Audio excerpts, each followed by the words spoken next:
Hi friends, முதியோர்களின் நல வாழ்விற்காக நமது பூங்காற்று YouTube சேனலில் நாம் தொடர்ந்து பல்வேறு பதிவுகளை உருவாக்கி வழங்கி வருகிறோம்.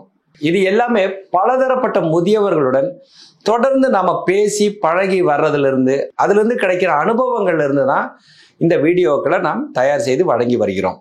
போன வாரம் தனியாக வாழும் முதியவர்கள் அவங்களுக்கு திடீர்னு ஒரு உடல் நலக்குறைவு ஏற்பட்டுருச்சு அப்படின்னா எப்படி தங்களை தாங்களே பார்த்து கொள்வது, அந்த மாதிரியான ஒரு இக்கட்டான சூழ்நிலையில அவங்க இருக்கும் பகுதியில் ஒரு முதியோர் நலன் குழு அப்படின்னு ஒன்று இருந்தால் அந்த முதியோர் நலன் குழு எப்படி அந்த உடல் நலக்குறைவால் பாதிக்கப்பட்ட முதியவர்களுக்கு எல்லா விதமான ஒத்தாசைகளையும் செய்ய முடியும் அப்படின்னு சொல்லி ஒரு வீடியோ நம்ம போட்டிருந்தோம். அந்த வீடியோவை பார்த்துட்டு தமிழகத்தின் பல பகுதிகளில் இருந்து பலதரப்பட்ட முதியவர்கள் ஃபோன் செஞ்சு எங்கள் பகுதியில் ஒரு முதியோர் நலன் குழு இருக்கா அப்படின்லாம் கேட்டாங்க. எங்களது பதில் அவர்களுக்கு ஏமாற்றம் அளிப்பதாகவே இருந்தது. ஏன் அப்படின்னா பெரும்பாலான பகுதிகளில் முதியோர் நலன் குழுக்களே இல்லை.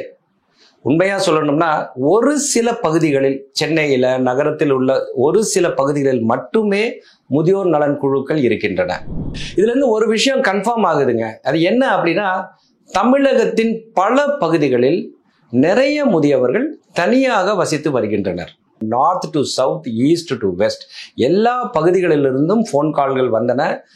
நிறைய முதியவர்கள் 60 வயதில், 70 வயதில், 80 வயதில் தனியாக வசித்து வருகின்றனர். இன்றைய முதியவர்களுக்கு மட்டுமல்ல, வருங்காலத்தில் மிக அதிக எண்ணிக்கையில் இருக்க போகும் தனியாக வசிக்கும் முதியவர்களுக்கு ஒரு அரணாக இருக்கக்கூடிய இந்த முதியோர் நலன் குழுக்கள் எல்லா பகுதியிலும் உருவாகி சிறப்பாக செயல்பட வேண்டும்.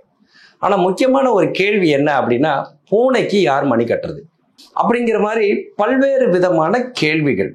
எல்லோருக்குமே ஒரு முதியோர் நலன் குழு இருக்க வேண்டும் அப்படின்னு ஆசை இருக்கு.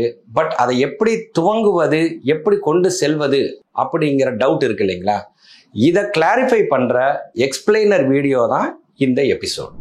ஏன் முதியோர் நலன் குழுக்கள் தேவை அப்படின்றத பார்த்துடலாம். இன்னைக்கு முதியவர்கள் நிறைய பேர் தனியாக வசிக்கிறாங்க. அப்படி தனியாக வசிக்கும் முதியவர்களுக்கு உள்ள பிரச்சனைகளை நாம் ஆராய்ந்து பார்த்தோம் அப்படின்னா அதை 3 வகையாக பிரிக்கலாம். முதலாவதாக இருக்கக்கூடிய பிரச்சனை தனிமை, அடுத்ததாக பாதுகாப்பின்மை, மூன்றாவதாக மருத்துவ தேவைகள் மற்றும் நலவாழ்வு.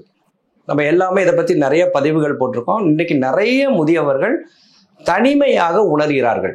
தனியாக வாழ்வது அப்படிங்கிறது ஒரு விஷயம், தனிமையாக உணர்வது அப்படிங்கிறது இன்னொரு விஷயம். அவங்க வீட்டிலேயே இருப்பாங்க, ஆனால் அவங்ககிட்ட யாருமே பேச்சு துணைக்கு இல்லாமல் இவங்ககிட்ட நல்லா முகம் கொடுத்து பேசாமல் இருக்கிறனால அவர்கள் வீட்டில் குடும்பத்தாருடன் இருக்கும் போதே தனிமையாக உணர்கிறார்கள். அடுத்ததாக பாதுகாப்பின்மை. இன்னைக்கு நிறைய பார்க்குறோம் இல்லைங்களா, முதியவர்களின் மேல் நிறைய கிரைம்ஸ் வருது இல்லைங்களா. அவங்கள அடிச்சிடுறாங்க, அவங்கள திட்டிடுறாங்க, சொத்துக்களை அபகரித்து விடுகிறார்கள். அதாவது வாய்மொழியாகவோ உடல் மொழியாகவோ முதியவர்கள் பல்வேறு விதமான துன்பத்திற்கு உள்ளாகிறார்கள். மூன்றாவதாக பார்த்தீங்கன்னா மருத்துவம் மற்றும் நலவாழ்வு. மருத்துவம் அப்படின்னா ஒன்று, அவங்களுக்கு ரெகுலராக மெடிக்கல் கேம்ப்ஸ் நடத்துறது, அவங்களுக்கு தேவையான மருத்துவ வசதிகள், திடீர்னு படுத்த படிக்க வீட்டில் இருக்காங்க அப்படின்னா ஒரு மருத்துவரை வீட்டுக்கு வர்றதுக்கு வசதி செய்து கொடுப்பது. நலவாழ்வு அப்படின்னா அவங்களுக்கு வாக்கிங், எக்ஸசைஸ் போன்ற ஏற்பாடுகளை செய்து கொடுப்பது. இதெல்லாம் தான் இல்லைங்களா. ஸோ தனிமை, பாதுகாப்பின்மை, மருத்துவம் மற்றும் நலவாழ்வு, இது மட்டும்தாங்க முதியவர்களுக்கு இன்னைக்கு தேவையா இருக்கு. இதைத்தான் ஒரு முதியோர் நலன் குழு சிறப்பாக கொடுக்க முடியும். ஸோ இந்த தேவைகள் எல்லாம் பூர்த்தி செய்யும் வகையில் ஒரு முதியோர் நலன் குழுவை உருவாக்கணும் அப்படின்னா முதலாவதாக நம்மகிட்ட ஒரு கோர் டீம் இருக்கணும்.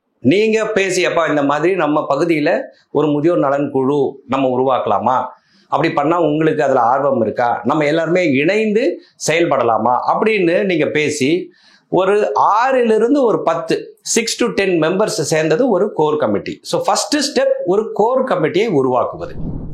அடுத்ததாக அந்த கோர் கமிட்டியவே 3 டீம்ஸா பிரிக்கணும். நம்ம சொன்னோம் இல்லைங்களா, 3 விஷயங்கள் தான் முதியவர்களுக்கு முக்கியமான தேவைகள். அந்த தனிமை, பாதுகாப்பின்மை, மருத்துவம் மற்றும் நலவாழ்வு. ஸோ 3 டீம், தனிமைக்கு ஒரு டீம், இந்த பாதுகாப்பிற்கு ஒரு டீம் மற்றும் மருத்துவம் மற்றும் நலவாழ்வுக்கு ஒரு டீம். ஸோ அந்த கோர் கமிட்டியை 3 டீமா நம்ம பிரிக்கணும். அடுத்தது என்ன பண்ணணும் அப்படின்னு கேட்டிங்கன்னா வாலண்டியர்ஸை நம்ம ரெக்ரூட் பண்ணணும். நம்ம ஏற்கனவே சொல்லியிருக்கோம், இந்த முதியோர் நலன் குழுக்கள் அந்தந்த பகுதியில் வசிக்கும் நபர்களாலேயே உருவாக்கப்பட்டு அவர்களாலேயே நடத்தப்படுவது. ஸோ வாலண்டியர்ஸ் யாரெல்லாம் இருக்கலாம் அப்படின்னா, 17 வயதிலிருந்து 60 வயது வரை உள்ளவர்கள் வாலண்டியர்ஸா இருக்கலாம். இல்லைங்களா? 17 வயதுன்னா அவங்கள ஸ்கூல்ல முடிச்சுட்டு இருப்பாங்க, இல்லை காலேஜில் சேர்ந்த பசங்க இருப்பாங்க, பசங்க பொண்ணுங்க பிள்ளைகள். அங்கே இருந்து வேலை செஞ்சுக்கிட்டு இருக்கவங்க யங் அடல்ட்ஸ்லேருந்து நடுத்தர வயதினர், 60களில் இருக்கக்கூடிய இப்போ சமீப காலமாக ரிட்டையர்ட் ஆனவர்கள். ஸோ இவங்கெல்லாம் சேர்ந்து தான் வாலண்டியர்ஸாக அந்த முதியோர் நலன் குழுவில் செயல்பட முடியும்.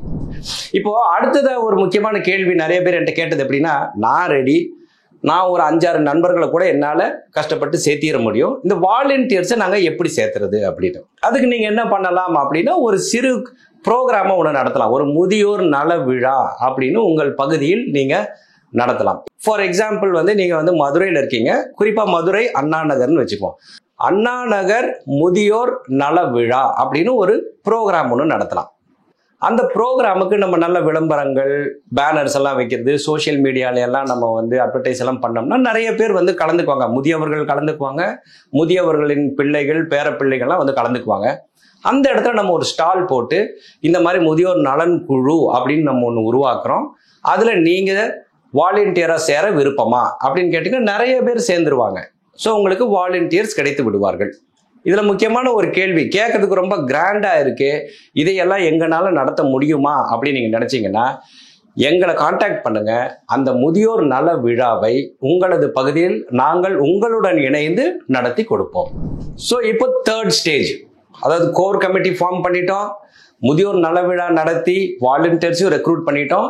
இப்பொழுது முதியோர் நலன் குழுவை செயல்படுத்த வேண்டும். இப்போ கோர் கமிட்டியை 3 டீம்ஸாக நம்ம பிரிச்சிருக்கிறோம். இப்போ 3 டீம் கேப்டன்ஸும் வந்திருக்கிற வாலண்டியர்ஸ், நம்ம முதியோர் நல விழாவில் பங்கெடுத்து நம்மகிட்ட பேரை பதிந்து கொடுத்திருக்கிறார்கள் இல்லையா வாலண்டியர்ஸ், நான் வாலண்டியர்ஸாக வர விருப்பம் தெரிவித்தவர்கள், அவங்கள நீங்கள் 3 டீமாக பிரிக்கணும். இந்த தனிமை டீம், பாதுகாப்பு டீம் அண்ட் மருத்துவ டீம். இதில் இந்த தனிமை டீமில் தான் அதிகபட்சமான ஆட்கள் நமக்கு தேவைப்படும். இப்போ அண்ணா நகர் அப்படின்ற அந்த பகுதியை எடுத்துட்டீங்க, தோராயமாக அங்கே ஒரு 200 முதியவர்கள் வசிப்பார்கள் அப்படின்னு நம்ம கணக்கெடுத்தோம்னா நமக்கு குறைந்தது 100 வாலண்டியர்ஸ் தேவைப்படுவாங்க அந்த தனிமை டீமுக்கு மட்டும். மற்ற 2 டீமுக்கும் ஒரு 10-20 நபர்கள் இருந்தாலே போதும். ஸோ இப்போ நம்ம 3 குழுக்கள், முதியோர் நலன் குழுக்களுக்கு உள்ளர 3 டீம் நம்ம ஃபார்ம் பண்ணிட்டோம். அடுத்ததாக நம்ம என்ன செய்யணும் அப்படின்னா, முதற்கட்டமாக நம்ம பகுதியில் எத்தனை முதியவர்கள் இருக்கிறாங்க அப்படின்னு ஒரு கணக்கெடுப்பு நம்ம பண்ணணும். ஒரு சாதாரணமான ரொம்ப அஃபிஷியலாக பண்ணாமல் டோர் டு டோர் போய் முதியவர்கள் இருக்கிறார்களா, குறிப்பாக 70 வயதிற்கு மேற்பட்ட முதியவர்கள் இருக்காங்களா, அதில் எத்தனை பேர் தனியாக இருக்கிறார்கள், ஒரே ஒரு முதியவர் மட்டும் இருக்கிறாங்க, இல்லை வயது முதிர்ந்த தம்பதிகளாக தனியாக எத்தனை பேர் இருக்காங்க, குடும்பத்தோட எத்தனை பேர் இருக்காங்க, நோய்வாய்ப்பட்டு எத்தனை பேர் இருக்காங்க, நோய்வாய்ப்பட்டு படுத்த படுக்கையாக எத்தனை பேர் இருக்காங்க அப்படின்ற டேட்டா நமக்கு கிடைச்சிருச்சுன்னா யார் யாருக்கு என்னென்ன மாதிரியான சப்போர்ட்டை கொடுக்கலாம் அப்படின்னு நம்ம எவாலுவேட் பண்ணி வச்சுக்கலாம். ஸோ இப்போ கணக்கெடுப்பு எடுத்துட்டோம். அடுத்ததாக முதியோர் நலன் குழுவின் செயல்பாடுகள் என்னவெல்லாம் இருக்கலாம் அப்படின்னா, இந்த தனிமை டீமோட வேலை என்ன அப்படின்னா, ஒரு வாலண்டியருக்கும் ஒரு தாத்தா ஒரு பாட்டியை அசைன் பண்ணிடுவாங்க.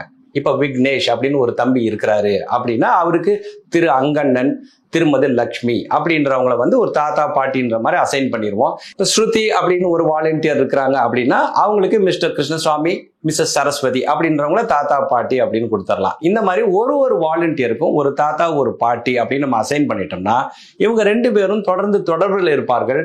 அவர்களுக்கு ஏதாவது தேவை அப்படின்னா அந்த குழுவினருடன் சேர்ந்து அவங்க அதை அட்டெண்ட் செய்வாங்க. அடுத்தது இந்த பாதுகாப்பு அப்படின்ற டீம்ல பாத்தீங்கன்னா நிறைய பேர் சீனியர்ஸா தான் இருக்கணும்.